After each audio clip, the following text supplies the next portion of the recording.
Welcome to my channel Sukus home. முதல் முறையாக நம்ம சேனலை பார்க்குறவங்களா இருந்தால் முதல்ல சப்ஸ்கிரைப் பண்ணிக்கோங்க.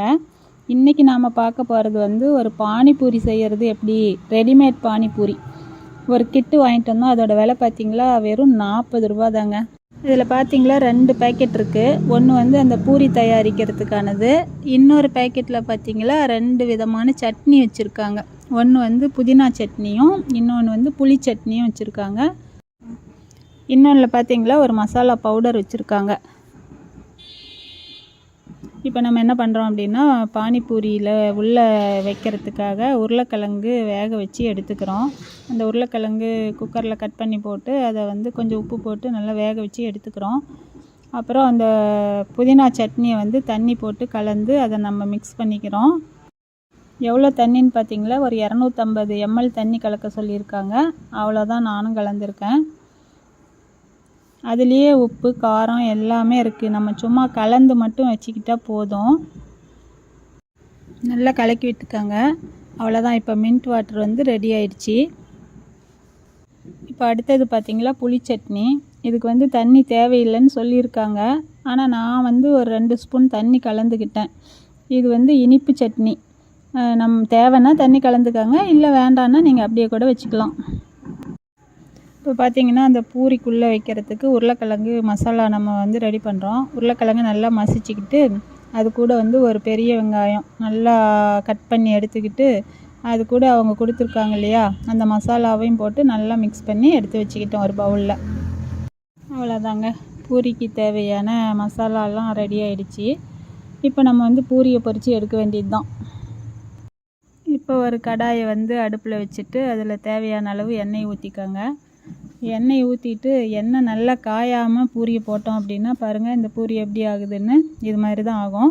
அதனால் எண்ணெய் நல்லா காஞ்ச பின்னால் பூரியை போட்டு மிதமான தீயில் பொரித்து எடுங்க. நல்லா உப்பி உருண்டையாக வரும் பாருங்கள். பார்க்குறதுக்கு ரொம்ப அழகாக இருக்கும்.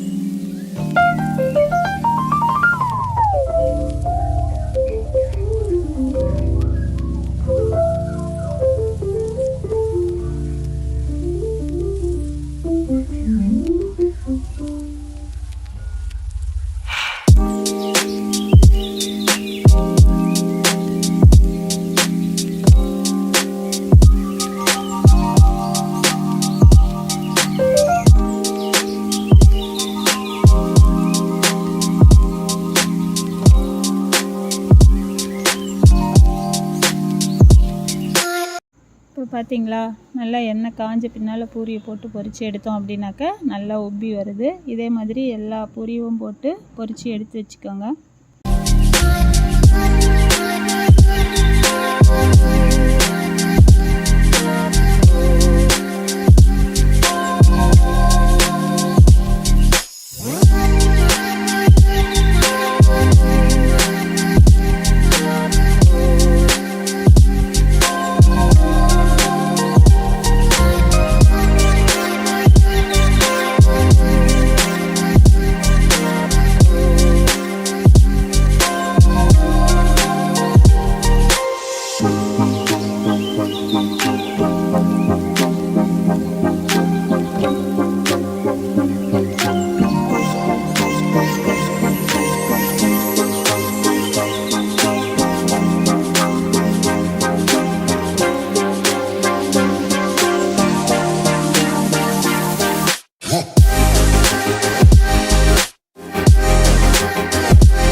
பார்த்திங்கன்னா ஒரு 20 பூரி நமக்கு கிடைச்சிது.